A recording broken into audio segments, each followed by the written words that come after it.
کتنی بڑی شان ہے، مگر کہیں کہیں دل کے کسی کونے میں خیال نہیں آتا کہ یار جس رب نے ہمیں بنایا ہم بھی تو اس کو دیکھیں۔ تمنا تو ہے نا، قابل نہیں ہے، پتہ ہے نا ہماری اوقات ہے، مگر ہم خیال تو کر سکتے ہیں نا کہ رب کی ذات کیسی ہوگی۔ اللہ کے حبیب نے بات بھی کی، دیدار بھی کیا، کبھی ہم بھی اپنے رب کو دیکھیں۔ آپ کو پتہ ہے نبی پاک علیہ السلام نے ہمارا انتظام بھی کر دیا۔ ہاں ایسے آقا ہیں، اتنا پیار ہے اپنی امت سے، یہ جو نماز لائے نا،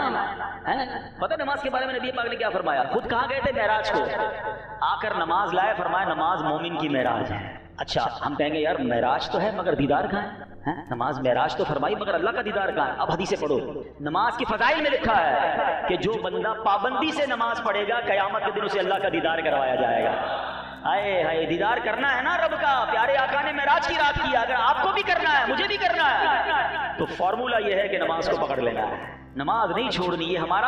ہماری معراج ہے، اور انشاءاللہ اس نماز کی برکت سے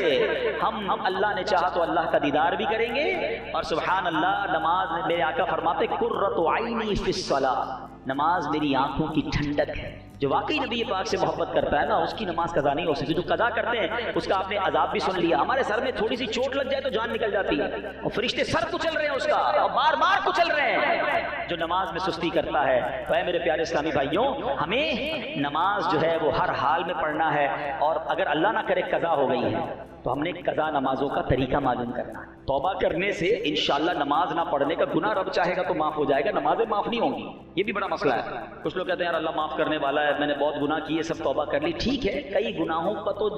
جو ازالہ ہے یا اس کا یوں سمجھے کہ اس کے جو نتیجہ ہے وہ توبہ کرنے سے اللہ کی رحمت سے امید ہے معاف ہو جائے گا، لیکن کچھ گناہ وہ ہیں، کچھ فرض وہ ہیں جو ادا کرنے ہوں گے، جس میں نماز بھی ہے۔ اگر کسی نے نماز چھوڑی ہے نا پیچھے تو اس کو حساب کر کے اس کی قضا کرنی ہوگی۔ اس کا پورا ایک پروسیجر ہے، پورا طریقہ ہے کہ سنتیں نہیں پڑھنی ہے، نوافل نہیں پڑھنے، آسانی کر دی گئی ہمارے لیے، فرض پڑھ لیں، وتر پڑھ لیں، اس کی تفصیل ایک رسالہ بتا دیتا ہوں، مکتبۃ المدینہ دعوت اسلامی کا شعبہ ہے، اس کے پاس بہت ساری بکلیٹس ہوتی ہیں، قضا نمازوں کا طریقہ، یہ ایک رسالہ ہے بہت چھوٹا سا، وہ حاصل کر لیں یا dawatIslami.net پہ جا کے ڈاؤن لوڈ کر لیں، فری ڈاؤن لوڈ کر لیں، اس میں کیلکولیٹر بھی موجود ہے، آپ اپنی زندگی کے سال وغیرہ ڈالیں تو خود بنا دے گا حساب کہ آپ کی کتنی نمازیں قضا ہوئی۔ اچھا ایک بات،